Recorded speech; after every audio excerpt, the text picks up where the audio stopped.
प्रिय बच्चों, आज हम सभी संस्कृत खंड के अंतर्गत पंचमः पाठ है महामना मालवीय का अध्ययन करेंगे। यह कक्षा 12 वालों के लिए है। कक्षा 12 वाले विशेष ध्यान देंगे। बहुत ही महत्वपूर्ण अध्याय है परीक्षा की दृष्टि से। तो आइए पहले हम इसका आदर्श वाचन करते हैं, इसके बाद फिर इसका अर्थ बताया जाएगा।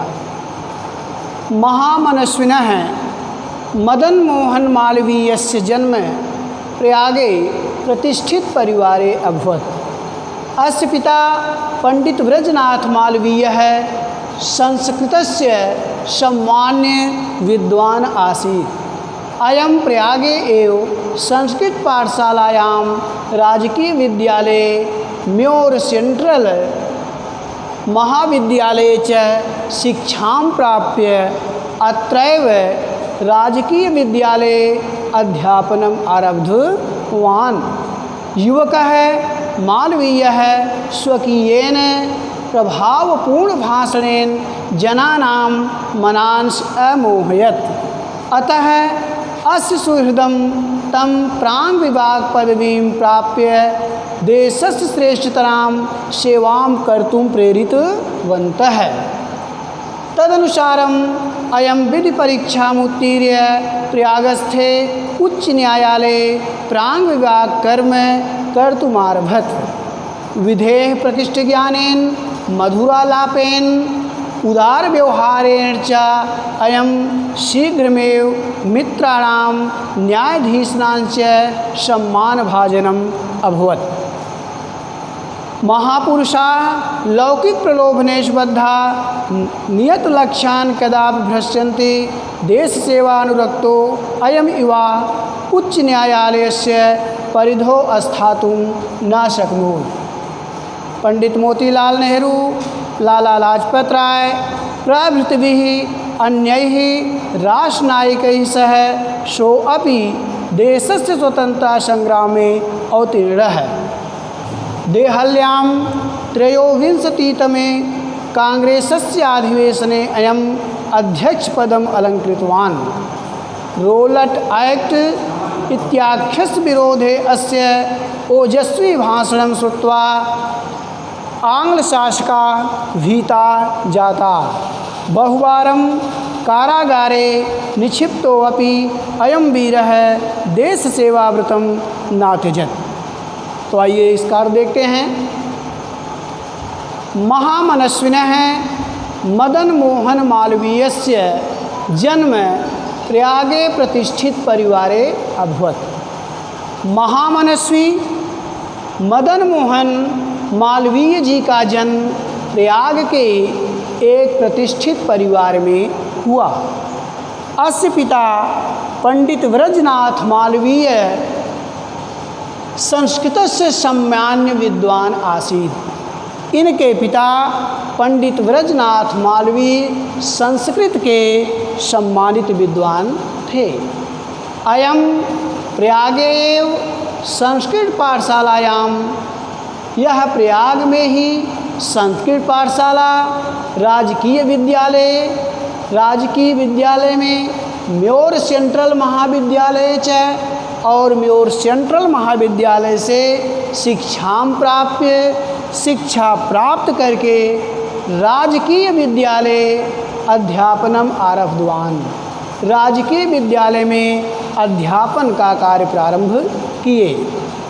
युवकः मालवीयः स्वकीयेन प्रभावपूर्ण भाषणेन जनानां मनांस अमोहयत्। युवक मालवीय अपने प्रभावपूर्ण भाषण से लोगों के मन को मुग्ध कर लिए।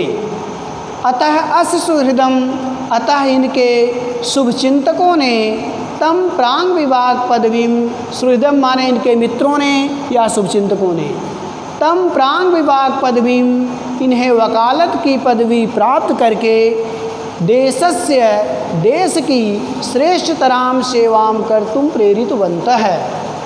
देश की महान सेवा करने के लिए प्रेरित किए।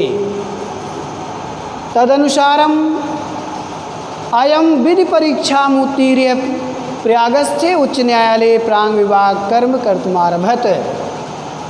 इसके पश्चात इन्होंने विधि परीक्षा उत्तीर्ण करके प्रयाग में स्थित उच्च न्यायालय में वकालत का कार्य करना प्रारंभ किया। विधेय है प्रकृष्ट ज्ञानेन मधुरालापेन, कानून में विशेष ज्ञान, मधुर व्यवहार और मधुर तथा उदार व्यवहार से शीघ्र ही यह मित्राणाम, मित्रों के, न्यायाधीशनांच और न्यायाधीशों के सम्मान भाजनम अभवत, सम्मान भाजन हो गए अर्थात प्रिय हो गए। कहा गया है महापुरुषा लौकिक प्रलोभनेषु बद्धा नियत लक्ष्यान् कदापि भ्रश्यन्ति। महापुरुष लोग सांसारिक, लौकिक माने सांसारिक, सांसारिक प्रलोभनों में, लालच में बंध करके या फंस करके नियत लक्ष्यान् कदापि न भ्रश्यन्ति, अपने निश्चित लक्ष्य से कभी भटकते नहीं हैं। देश सेवा अनुरक्तो अयम युवा, देश सेवा में लगा हुआ यह युवक उच्च न्यायालय से परिधो स्थातुं न शक्नोत, उच्च न्यायालय की सीमा में अधिक समय तक स्थित नहीं रह सका।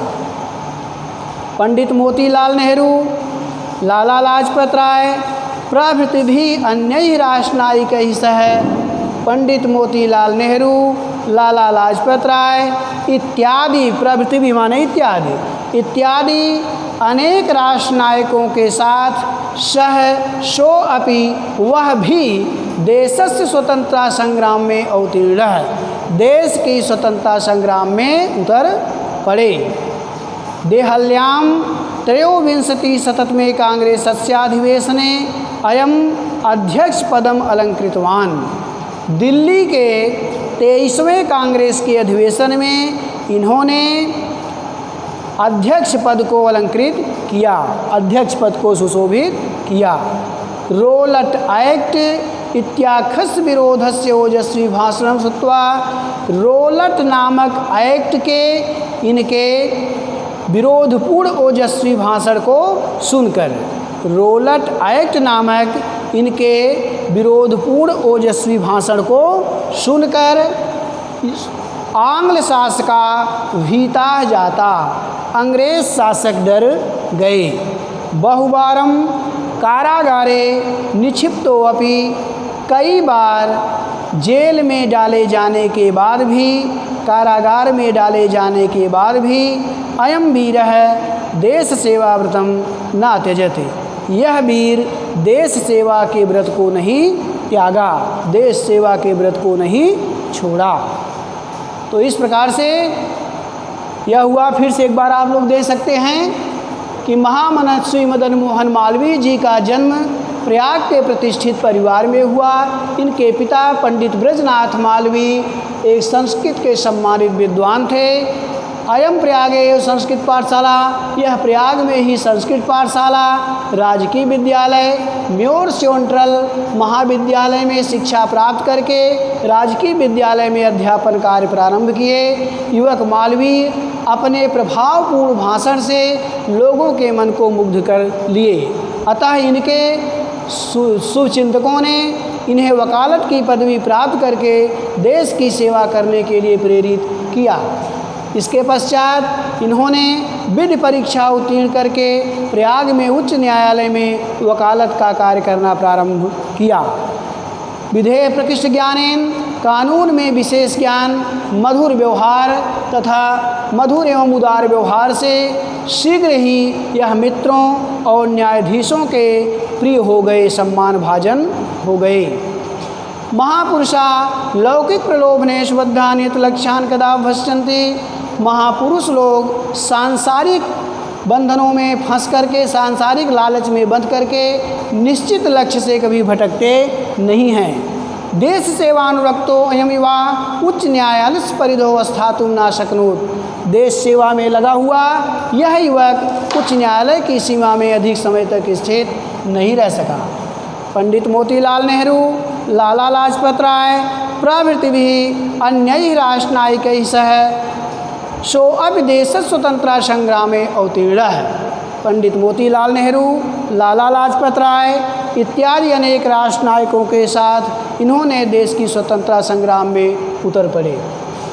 देहल्यां त्रयोविंशतितमे कांग्रेसस्य अधिवेशने अयम् अध्यक्ष पदम अलंकृतवान्। दिल्ली में कांग्रेस के 23वें अधिवेशन में इन्होंने अध्यक्ष पद को सुशोभित किया। रोलट एक्ट इत्याख्यस्य विरोधे अस्य ओजस्वी भाषणं श्रुत्वा रोलट नामक इनके विरोधपूर्ण ओजस्वी भाषण को सुनकर आंग्ल शासका भीता जाता अंग्रेज शासक डर गए।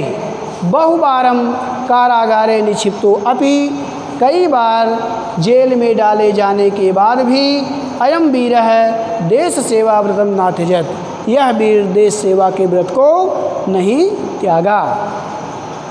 धन्यवाद। शेष इस अध्याय का जो शेष भाग है अगले वीडियो में बताया जाएगा बच्चों। धन्यवाद।